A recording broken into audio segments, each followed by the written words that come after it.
Are you dreaming of a magical wedding but worried about your budget? If so, this video is for you. I'm going to show you how to balance elegance and affordability. Hey everyone, my name is Sydney Brown, financial coach and budgeting expert known for helping single Black women spend money with confidence. This single lady is getting married, and it has thrown me into this wonderful place of self-discovery. When I started this channel, I did so with the intention of representing the underrepresented few. In the financial space, I've noticed that there's definitely an underrepresented minority of women who are the leaders. I have definitely seen that there are tons of married couples that have financial podcasts, but oftentimes the woman is more of the support character and not necessarily the leader of the conversation. So when I started this channel, that was my life. I was single for almost 10 years at the time. I had my own career. I wanted to buy my own house. I bought my own house. Like, I did it all by myself. And so, you know, I'm deciding to get married now, and that has low-key disrupted all of my plans for my life. And so I'm going through like a period of restructuring or recalibration where I'm figuring out what parts of me can stay and what has to grow. So long story short, I have decided that being married does not mean that I'm no longer the financial leader of my household. I am moving from single Sydney to money matriarch. And this video definitely bridges the transition for me from that, because when I decided to get married, I had to think about, or part of my self-discovery has been me thinking about how my YouTube channel fits into this new chapter of my life. And I still want to continue making videos. I still want to continue making videos about women as financial leaders, but I am making the channel more inclusive to include women who are married, and that is being launched with this video today. So there's definitely going to be a part 2 to this video where I explain everything that's going to be changing. But for now, that's a little teaser about what is to come. The channel is definitely changing, but it's gonna be in all the best ways. So stay tuned for that. So the way that I'm gonna frame the video is gonna be from a do this, not that perspective. And all of these things are like things that I've encountered while planning my own wedding. Okay, so first tip, do this, not that. Do this. Ask, what does this include? So when I started planning my wedding, you know, we are looking for a venue, and there's all these great videos that I'm sure I can link to in the description that help you figure out what percentages your venue should be as a part of your total wedding budget. And there's like 15%, 16%, 17%. And at first I was just blindly following the percentages. So I wanted to have a certain budget for my wedding. So I took that budget and I took the percentage, and I looked for venues that were in that price range. That price range was low. And so it was tough to find a venue that supported the budget that I was looking for. And as you know, you may know, maybe not, the venue is like one of the largest expenses for your entire wedding budget. So I didn't want to make a mistake on this and think about it later on and be disappointed by where my budget had ballooned to. And so I spent a lot of time asking a lot of questions to a lot of venues about, you know, how much things cost. And what I found is you need to, instead of blindly following the percentages, you need to ask, what does this include? So we had a tough time finding a venue. That's a whole long story short. I'm just gonna, you know, save that for another video. I do have some vlog videos that will come out later that hopefully will put this more into context. But long story short, instead of asking the venue, what is the venue fee? You need to ask, what does it include? Because if your venue includes things like linens or chairs or tables that you don't have to rent, or it includes wine, or like wine that you purchase from the venue at a certain discounted price that could make your, you know, budget cheaper. Instead of blindly following the percentages out there about what the venue fee is, instead ask them so many questions about what does this include before you commit to the contract of the venue. So do this, not that. Do this, ask what does this include, not that blindly following the percentages. Which leads me into my next do this, not that, which is do not tour every single venue that you are interested in. Do this, not that. Do this would be to ask every single question about the venue before visiting, and not that, touring every single venue on your list. So as I mentioned earlier, we had a tough time finding a venue. I'll go into a little bit more. The original venue that was like my dream venue, they just were very unreceptive to a lot of my communication. And so I was like trying to hunt them down to give them my money, and they were not trying to take it. Second story was we ended up picking another venue, and long story short, they were trying to have us be catalog models for their website, and I was not having that. So ultimately we found the perfect venue for our wedding, but it took quite some time. And so I would recommend, instead of touring every single venue that you're interested in, more than likely when you show up to the venue, it's going to be what you imagine in terms of if you've looked at their website, if you've seen any photos online, more than likely you're going to fall in love with the venue space in person as compared to over the computer. So if you see something that you like online, more than likely when you visit the actual venue, it will be more beautiful than you ever imagined.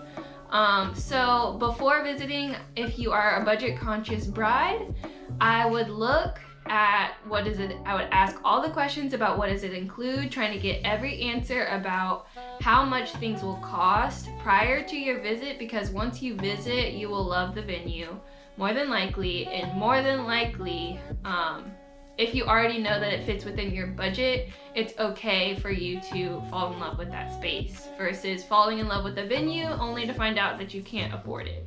Do this, not that. So do this. Get married on a Sunday or a Friday instead of a Saturday. What I learned is that Saturday is peak wedding time. So you will get peak prices for Saturday convenience versus if you are willing to, have a little bit of discomfort, it's okay to get married on a Saturday or Friday or a Sunday. So do this, not that. Do this, get married on a Friday or a Sunday. It will save you a lot of money as compared to getting married on a Saturday.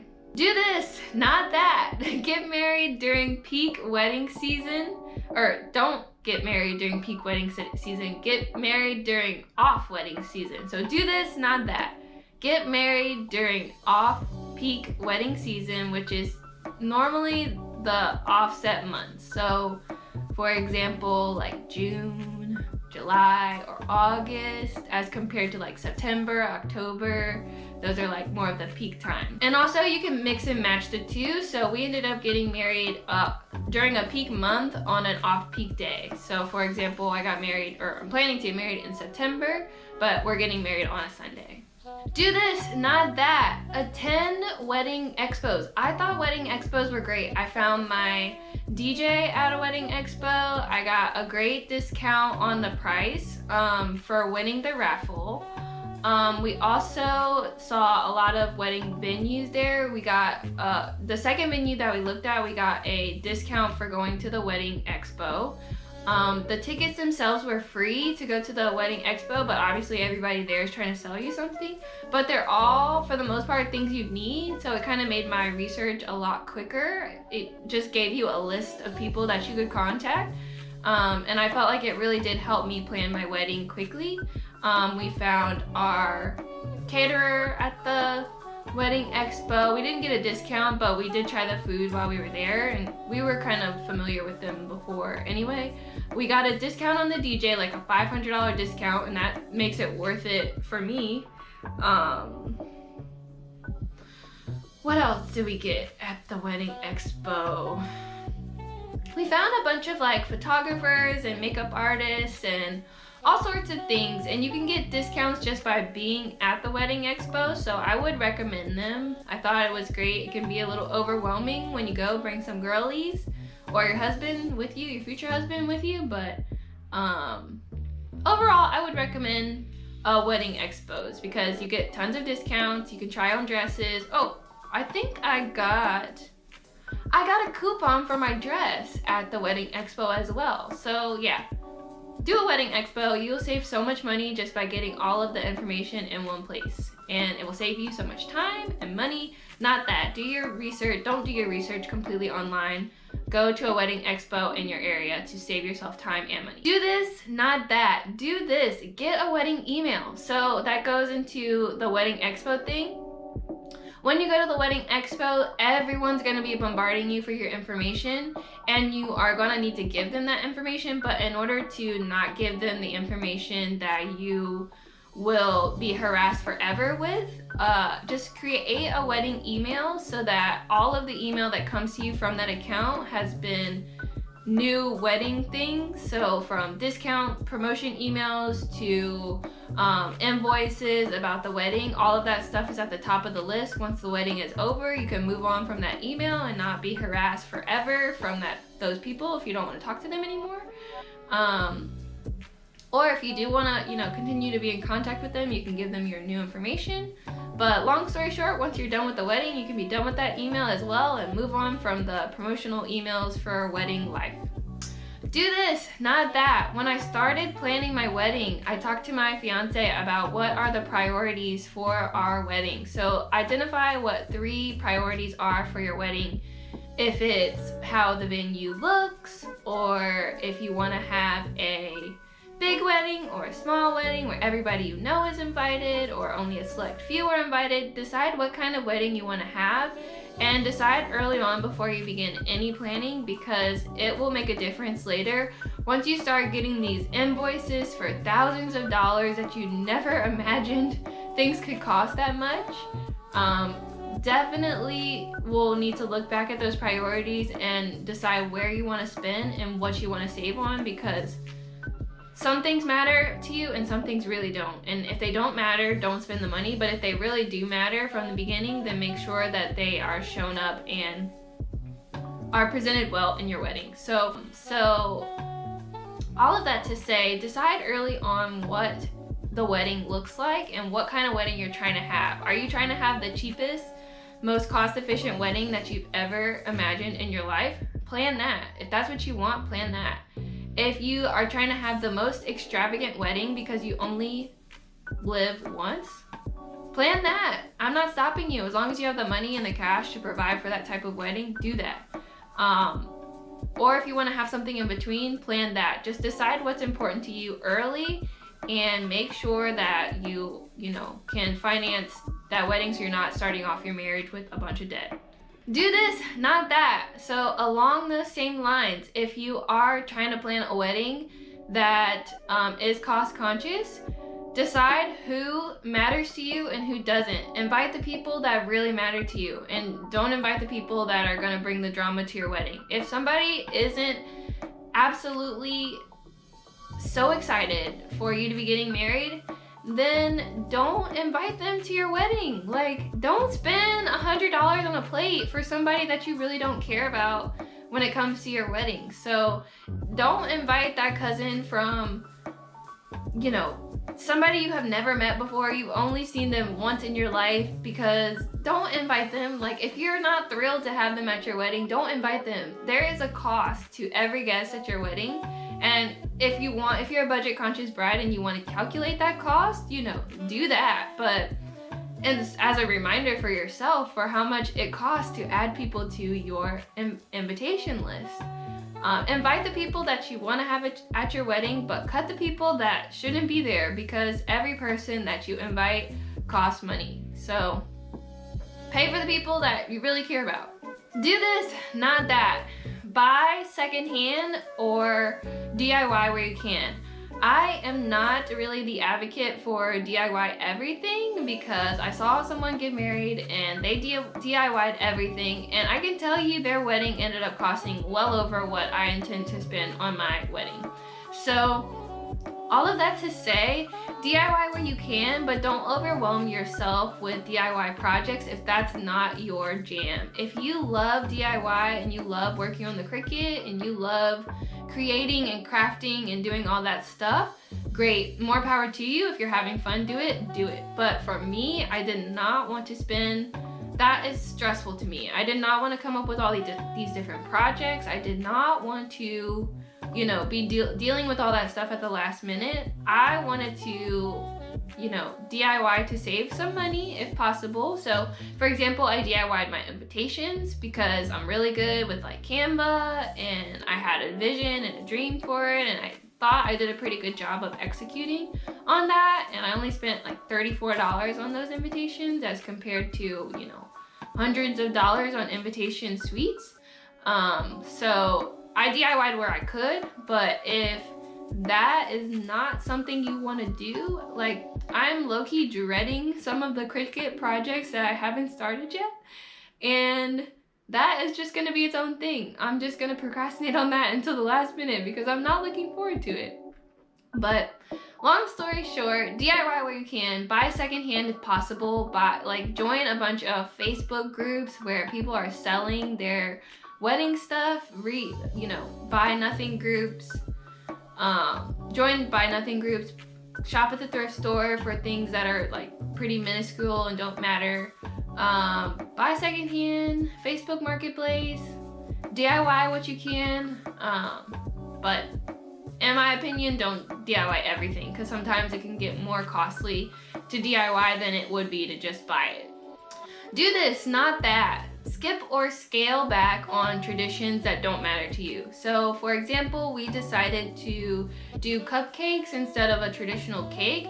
I don't care really about having a cake at all. I like cupcakes, but you know, I think even if we didn't have any dessert at all at the wedding, I would be fine with it. So I decided to go with that option versus having a traditional cake.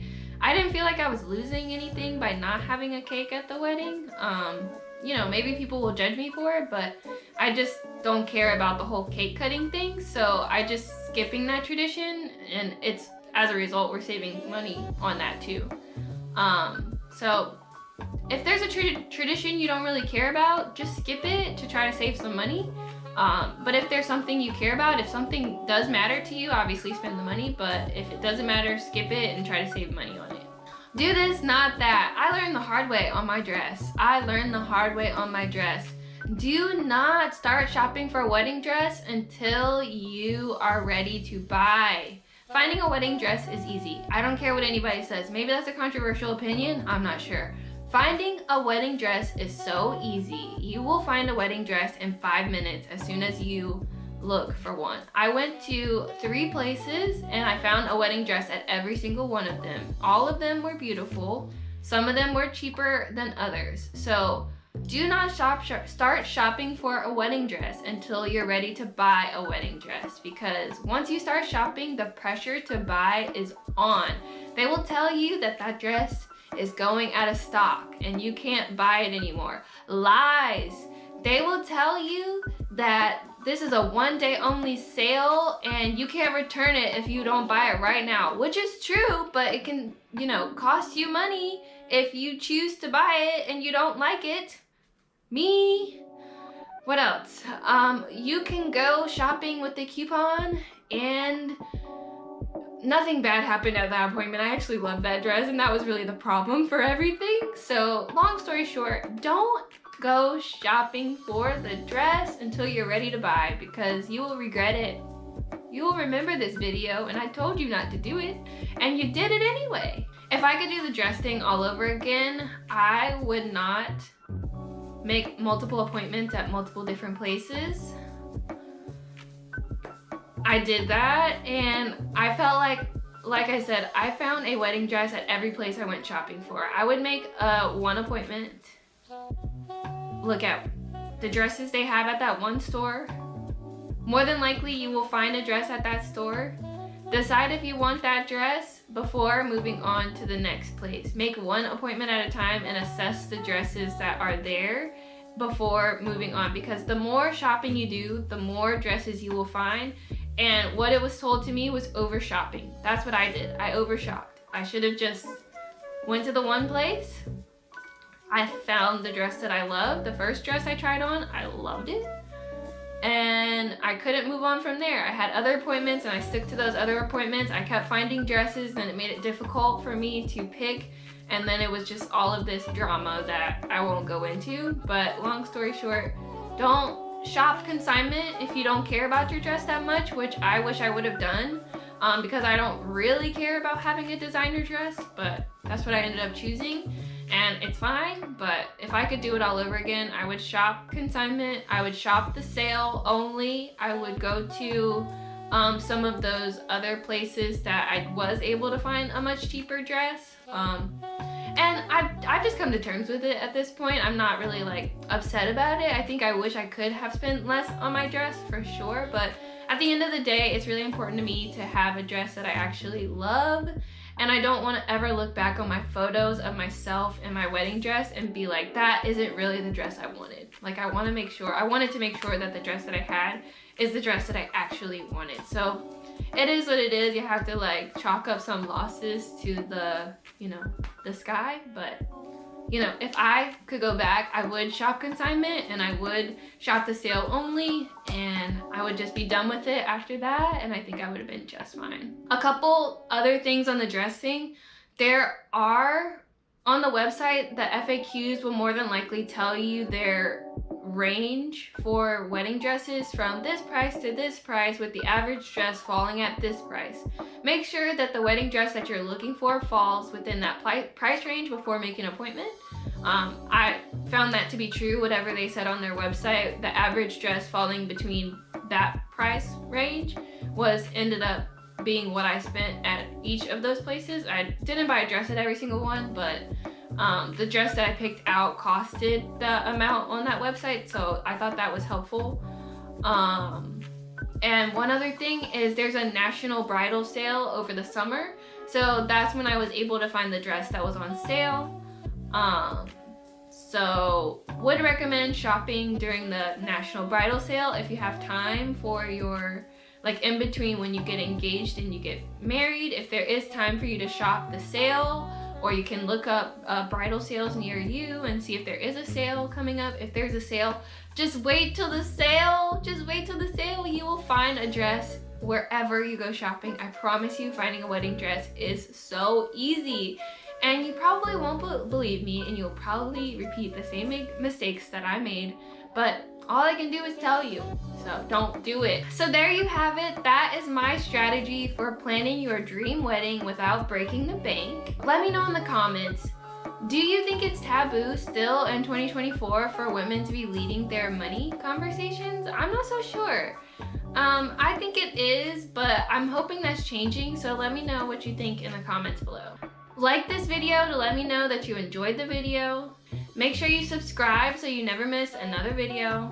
And don't forget to sign up for the email list. I will be changing that soon, but that's gonna be a part of the part 2 video where I'm describing everything. So just stay tuned for what's changing and what's staying the same. Just stay tuned.